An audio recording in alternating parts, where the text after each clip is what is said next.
Welcome to the Pursuit of Excellence, your go-to channel for wellness, happiness and success. I am Arun Singh Rathore, a corporate leadership facilitator with nearly 2 decades of experience.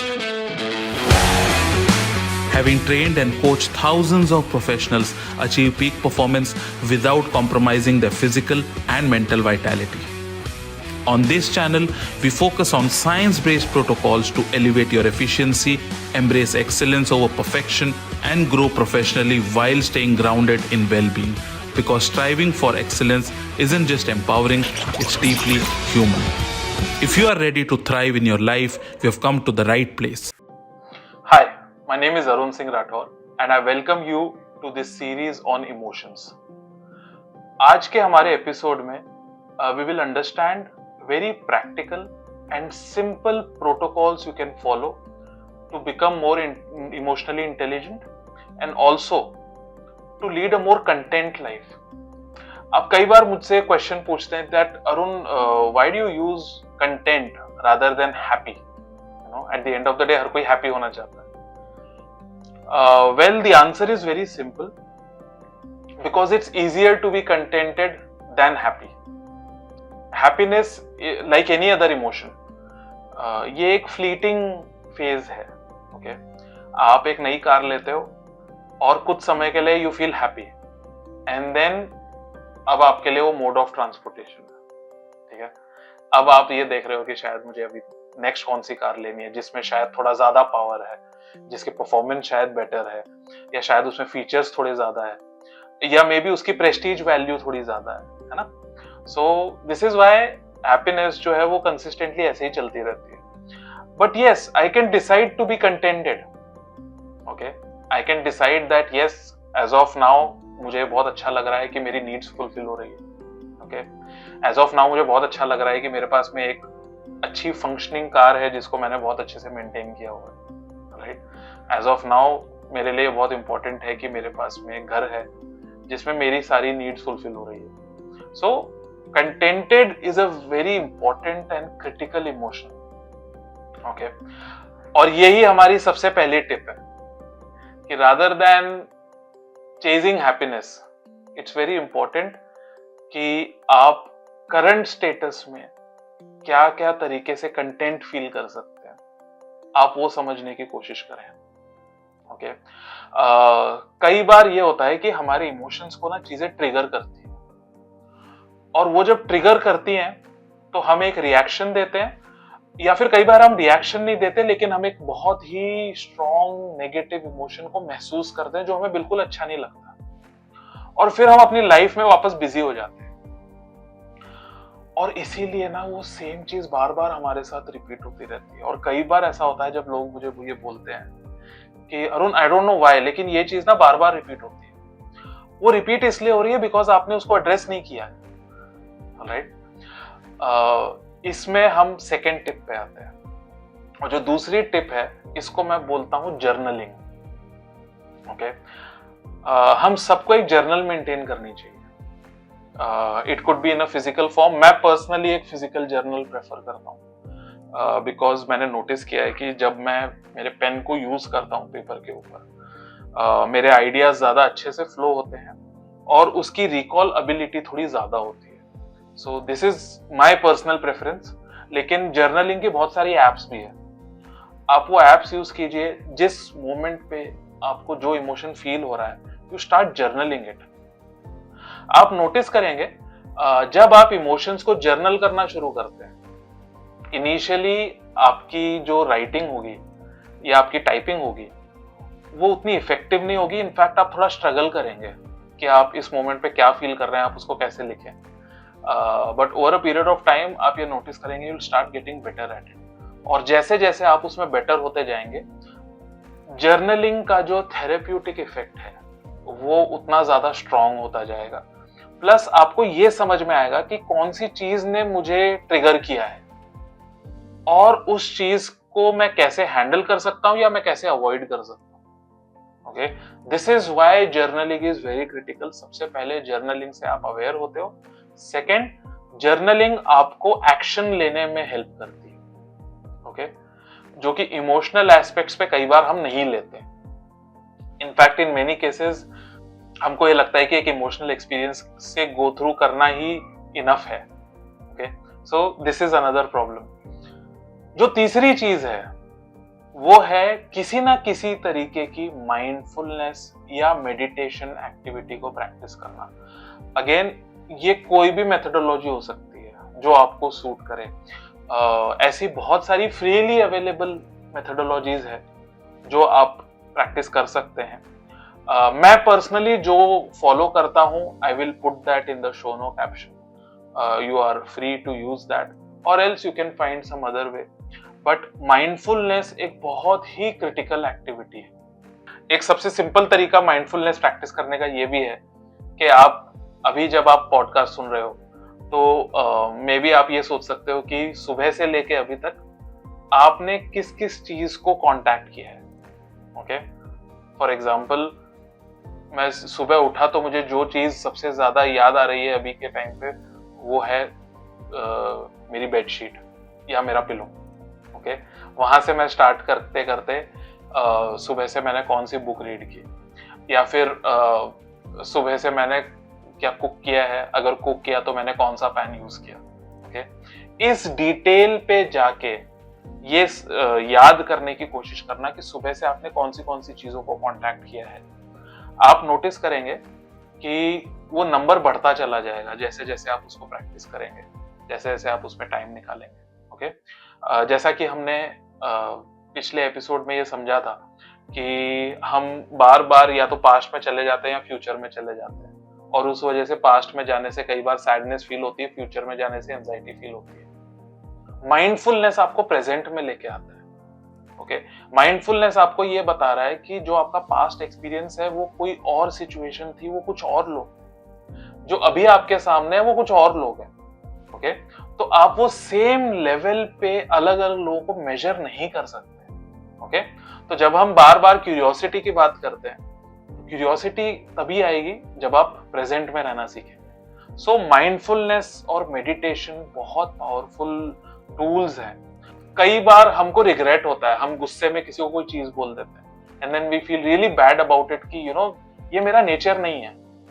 ये बहुत common line है, many people tell me, Arun ये मेरा nature नहीं है, लेकिन पता नहीं क्यों मैंने उस टाइम पे वो चीज बोल दी and I really feel bad about it, और इस वजह से मेरा एक बहुत अच्छा रिलेशनशिप शायद हमेशा के लिए टूट चुका है. ये क्यों हुआ, हमें ये जानना जरूरी है. ओके, लाइफ में हम सब बहुत मिस्टेक्स करने वाले हैं. आई एम श्योर हम सब ऑलरेडी बहुत सारी मिस्टेक्स कर चुके हैं,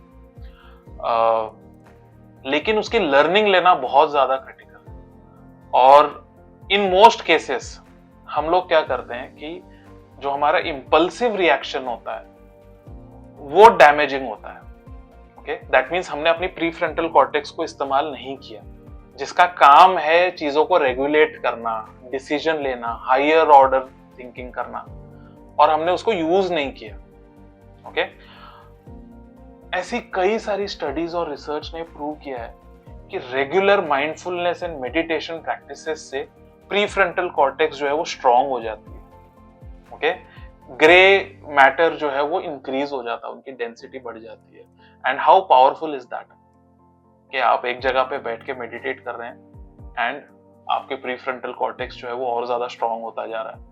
सो माइंडफुलनेस मेडिटेशन प्रैक्टिस बहुत क्रिटिकल है. एंड प्लीज अंडरस्टैंड कि प्रीफ्रंटल कॉर्टेक्स को यूज करना इज लाइक एक्सरसाइज. ओके, जैसे आप किसी मसल्स को वर्कआउट करते हो और उसमें जो छोटी टिश्यूज है वो टूटती रहती है और स्ट्रॉन्ग टिश्यूज आती रहती है और वो मसल स्ट्रॉन्ग बनती जाती है, बिल्कुल वैसे ही आप अपने प्रीफ्रंटल कॉर्टेक्स को जैसे जैसे यूज करते रहेंगे वैसे वैसे वो और स्ट्रॉन्ग होती जाएगी. और फिर एक पॉइंट आता है जब आप रियलाइज करते हो कि इसको यूज करने के बहुत जेन्युइन बेनिफिट्स हैं. अब आप में एक नेचुरल मोटिवेशन डेवलप हो चुका है कि अब मैं इंपल्सिव डिसीजंस नहीं लूंगा. ओके, अब किसी भी मोमेंट पे एक फ्लीटिंग इमोशन की वजह से मैं एक परमानेंट डैमेज नहीं करने वाला हूं. ओके, और ये रियलाइजेशन बहुत क्रिटिकल है. राइट नाउ जब मैं आपको बोल रहा हूं ये नॉलेज लेवल पे जा रहा है. Okay, but once you start practicing it और ये जब आपके एक्सपीरियंस लेवल पे चला जाता है तो आप नोटिस करते हो this becomes your second nature.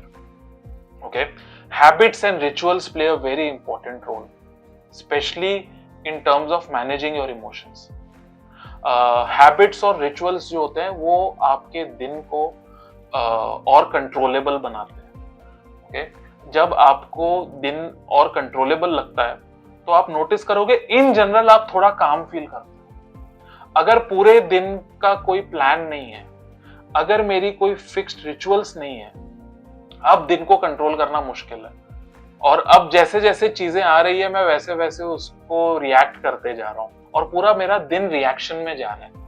There is no way of me controlling my day. Okay, so कई बार जब लोग मुझे बोलते हैं कि Arun I want to control this, I want to control that, मेरा एक बहुत सिंपल सा आंसर ये होता है, start controlling your day. Okay, if you find controlling your day very difficult, control this moment. Okay, इस मोमेंट में मैं क्या फील कर रहा हूं, वो फील करना रीजनेबल है कि नहीं है। अगर मैं उसको फील कर रहा हूं तो मैं उसको क्या एक्सप्रेस कर सकता हूं, उससे रिलेटेड मैं क्या एक्शन ले सकता हूं। जब तक हम ये सब चीजों पे ध्यान देना शुरू नहीं करेंगे तब तक पूरी लाइफ इसी तरीके से चलेगी जहां पे सिचुएशंस आएगी, हम उस पर रिएक्ट करेंगे और बाद में हम फायर फाइट करेंगे। यस, सो मैंने आपको जो सिंपल प्रोटोकॉल्स बताए हैं ये सब वो प्रोटोकॉल्स हैं जो आपको बेसिकली लाइफ पे कंट्रोल लाने में मदद करेंगे। ओके, एक और चीज जो मैं हर किसी को सजेस्ट करता हूं और वो है to have a regular practice of some form of workout. Okay, it's very important that you sweat out. Okay, minimum 4 times a week, very critical, because अभी हमको ये चीज समझ में आया है कि एक्सरसाइज करने से सेरोटोनिन बढ़ता है, जो कि हमारे मूड को रेगुलेट करता है, हमारी एपेटाइट को, हमारी स्लीप को रेगुलेट करता है। एक्सरसाइज करने से हमारी बॉडी में एंडोर्फिन्स बनते हैं जो कि हमको एक फील गुड फैक्टर देते हैं, which is almost comparable to dopamine. Okay, plus exercise करने से आप में खुद में एक कॉन्फिडेंस आता है on your capability and that is priceless. So एक और चीज मैं सबको सजेस्ट करता हूं अपने इमोशंस को बेटर मैनेज करने के लिए, is you manage your body, become physically strong, become physically active. आप नोटिस करेंगे कि आपके इमोशंस आपके बहुत अच्छे से कंट्रोल में आने लगेंगे। Right, another thing that I suggest people is to really invest in relationships. Okay, recognize some core people around you, आप उनको रिकॉग्नाइज कीजिए और उनके साथ में और डीपर लेवल पे रिलेशनशिप्स को फॉस्टर करने की कोशिश कीजिए। ओके, सोशल मीडिया की वजह से रिलेशनशिप्स के मीनिंग डाइल्यूट हो चुके हैं। ओके, अगर ऑन एन एवरेज आपके किसी सोशल मीडिया साइट पे 500 फ्रेंड्स हैं, then it becomes very difficult to really figure out कि फ्रेंडशिप का मतलब क्या है, उसका डेफिनेशन क्या है। ओके, एसेंशियली फ्रेंड्स वो होते हैं जिन पे आप कंप्लीट ट्रस्ट करते हो, जो आप पे फुल्ली ट्रस्ट करते हैं। ये वो लोग हैं जिनको आप सब कुछ बताते हैं, जो आपको सब कुछ बताते हैं। सो इस तरीके की जो डेप्थ होती है रिलेशनशिप में वो और ज्यादा कम होती जा रही है बिकॉज ज्यादा लोगों तक हम पहुंच पा रहे हैं। Okay, again I am not against social media, but it's very important we understand कि डीप रिलेशनशिप्स का कोई रिप्लेसमेंट नहीं है, उसका कोई ऑल्टरनेटिव नहीं है। Okay, and it is a human need. What ever you do, आप कुछ भी लाइफ में अचीव कर लीजिए, बट अल्टीमेटली अगर आपके पास में कोई है नहीं जिससे आप ये चीजें शेयर कर रहे हो तो फिर इन चीजों का कोई पॉइंट नहीं है। ओके, सो रिलेशनशिप्स पे जब आप इन्वेस्ट करते हो तो आप बेसिकली खुद के ऊपर इन्वेस्ट कर रहे हो, आप अपनी फिजिकल, साइकोलॉजिकल और इमोशनल हेल्थ पे इन्वेस्ट कर रहे हो। ऑलराइट, एंड ऑब्वियसली जैसा कि हमने लास्ट सीरीज में भी समझा था, स्लीप का हमारे इमोशन से बहुत डीप रिलेशनशिप है।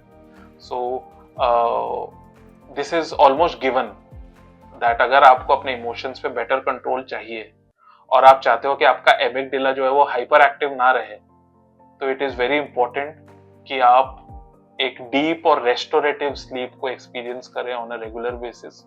और आप नोटिस करेंगे कि जो नेगेटिव इमोशंस है या फिर जो प्रोनाउंस्ड इमोशन है, कि जो सिचुएशन जितनी बड़ी है नहीं उससे बड़ा हमारा रिएक्शन हो जाता है कई बार, वो आपका काफी हद तक कंट्रोल में आ जाएगा जब आप अपनी स्लीप को कंट्रोल में ले आएंगे.